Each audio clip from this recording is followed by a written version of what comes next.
सोमवार को सत्र शुरू होने वाला है। सत्र शुरू होने के पहले आधे घंटे पहले प्रधानमंत्री देश के नाम संदेश देंगे, अपना प्रवचन संसद भवन के सामने देंगे। तो उसके बाद वही होगा, बुलडोजर चलाया जाएगा, जो मनमानी वो बिल्कुल जबरदस्ती जो उनकी मर्जी है वो ही करेंगे। मानसून सेशन शुरू हो रहा है, तब इस पर तो 2-3 दिन की चर्चा होनी चाहिए ना। बड़े बड़े मुद्दे हैं, पहलगाम को लेकर, सिंदूर को लेकर, राष्ट्रपति ट्रंप को लेकर, चीन की भूमिका को लेकर। कल की मीटिंग जो औपचारिकता है, राजनाथ सिंह जी आएंगे, हंसेंगे, सबसे नमस्कार करेंगे, हम लोग बैठेंगे 2 घंटे तक, सब लोग सुझाव देंगे। बाद में कुछ होने वाला नहीं है। हम लोग हमारे सुझाव देंगे, हमारी मांगे रखेंगे। हर सत्र के पहले ये औपचारिकता होती है। राजनाथ सिंह जी आते हैं, भले आदमी हैं, नड्डा साहब भी बैठते हैं और किरण रिजिजू बैठते हैं और 2-3 लोग मंत्री बैठते हैं, अर्जुन मेघवाल जी बैठते हैं। तो बात होती है, सभी पार्टी 30-35 लोग बोलते हैं, 5-10 मिनट बोलते हैं, 2 घंटे तक चलता है। लंच भी नहीं किया जाता और 11 बजे से शुरू होगा और 1 बजे तक चलेगा।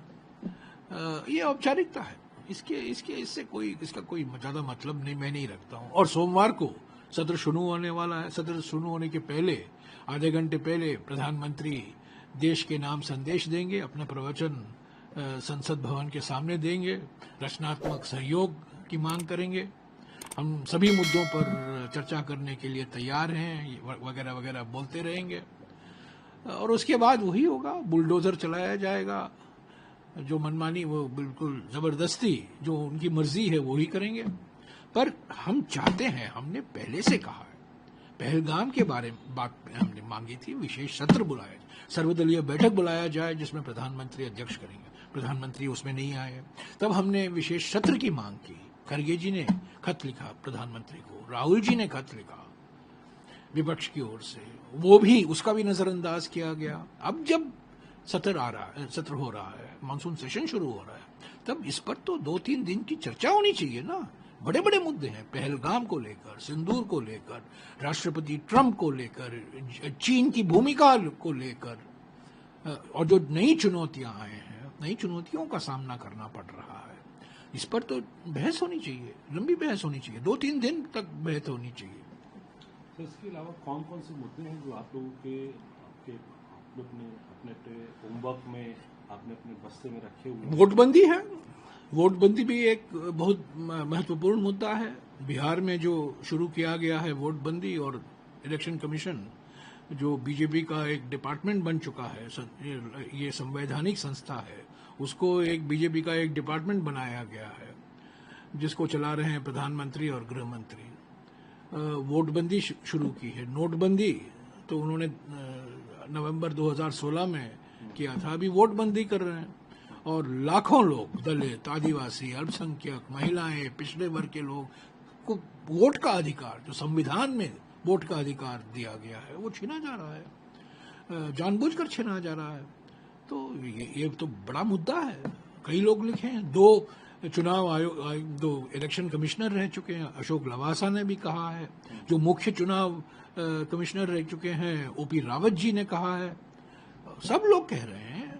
और उन्होंने कहा है कि जो इलेक्शन कमीशन, सुप्रीम कोर्ट ने भी कहा है, और सुप्रीम कोर्ट में अगली सुनवाई 28 तारीख को होगी।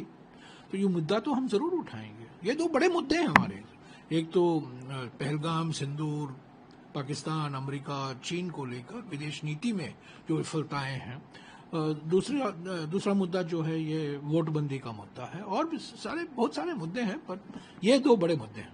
आपको क्या लगता है सरकार का क्या मुद्दा रहने वाला है?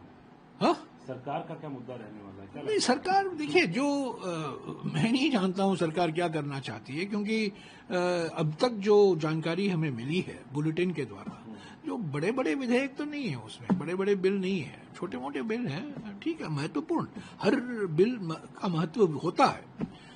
मैं उससे इनकार नहीं करना चाहता हूं, क्योंकि हर बिल में महत्व होता है।